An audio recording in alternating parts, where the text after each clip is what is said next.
చంద్రబాబు నాయుడు తన స్వలాభం కోసం పవిత్రమైన తిరుపతి లడ్డు మీద నింద వేసి ఈ రోజు వారి భక్తుల అందరి మనోభిప్రాయాల్ని దెబ్బతీశాడు. సో మళ్ళీ ఆ భక్తుల మనోభిప్రాయాల్ని పునరుద్ధరించాలని, దానికి సుప్రీంకోర్టు కలుగజేసుకుని ఇది విచారించి నిజానిజాలు తెలపాలని మొదటి నుంచి మేము కోరుకుంటూనే ఉన్నాం. ఈ రోజు సుప్రీంకోర్టు ఈ కేసుని స్వీకరించడం జరిగింది. ఈ కేసులో సుప్రీంకోర్టు కనుక కరెక్ట్ గా విచారిస్తే చంద్రబాబు నాయుడు అన్కో చేసిన అబద్దాలు ఖచ్చితంగా బయటకు వస్తాయి. ఎందుకంటే మీరే చూశారు, చంద్రబాబు నాయుడు లాంటి వాళ్ళు ఒక సీఎం స్థాయిలో ఉండి తప్పు జరిగిందా లేదా అని విచారణ చేయకుండా, ఎటువంటి సాక్ష్యాధారాలు లేకుండా కేవలం జగన్మోహన్ రెడ్డి గారిని టార్గెట్ చేయాలి, ఆయన మీద నింద వేయాలి, ఆయన్ని హిందువులకి దూరం చేయాలన్న ఒక దురుద్దేశంతోనే ఈ యొక్క కామెంట్ చేశాడు అనేది స్పష్టం కాబోతుంది. ఎందుకంటే ఈ రోజు సుప్రీంకోర్టు ఈ కేసు తీసుకునేంత వరకు, ఆ డేట్ అనౌన్స్ చేసేంత వరకు సిట్ వేయనే లేదు. అంటే ఉన్నత స్థాయి విచారణ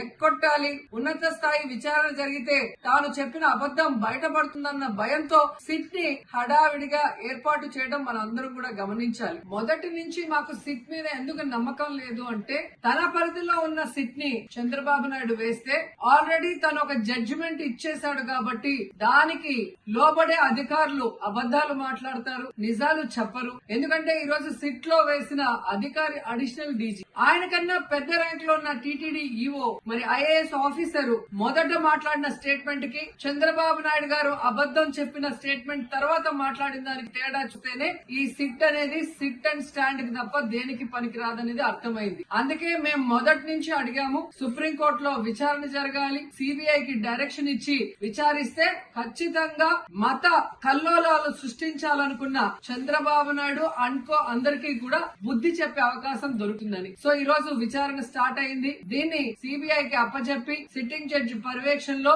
మరి విచారణ జరిగితే ఖచ్చితంగా హిందువుల మనోభిప్రాయాల్ని గౌరవించిన వాళ్ళం అవుతాం, పునరుద్ధరించిన వాళ్ళం అవుతాం. లేకపోతే చంద్రబాబు నాయుడు వేసిన ఈ నింద పవిత్రమైన లడ్డూని తినాలా వద్దా, దీంట్లో కలిసిందా లేదా అన్న అనుమానంతోనే భక్తులందరూ కూడా ఈ రోజు లడ్డూ తినకుండా వెళ్లిపోతుంటే ఒక తిరుపతి అమ్మాయిగా చాలా బాధేస్తుంది. ఈ రోజే అలగర్ కోయిల్ మదురై దగ్గర మరి దక్షిణ తిరుమల చాలా పవిత్రమైన టెంపుల్, ఇక్కడ భగవంతుడిని కోరుకున్నాను, ఖచ్చితంగా సుప్రీంకోర్టు ఇన్వాల్వ్ అయి ఈ కేసును విచారించాలి. తప్పు చేసిన వాళ్ళని, అలాగే అంటే తప్పుడు స్టేట్మెంట్ ఇచ్చిన వాళ్ళందరూ ఎంత పెద్ద పొజిషన్ లో ఉన్నా కూడా వాళ్ళని శిక్షించాలి అని భగవంతుడిని కోరుకున్నాను, సుప్రీంకోర్టు కోరుకున్నాను.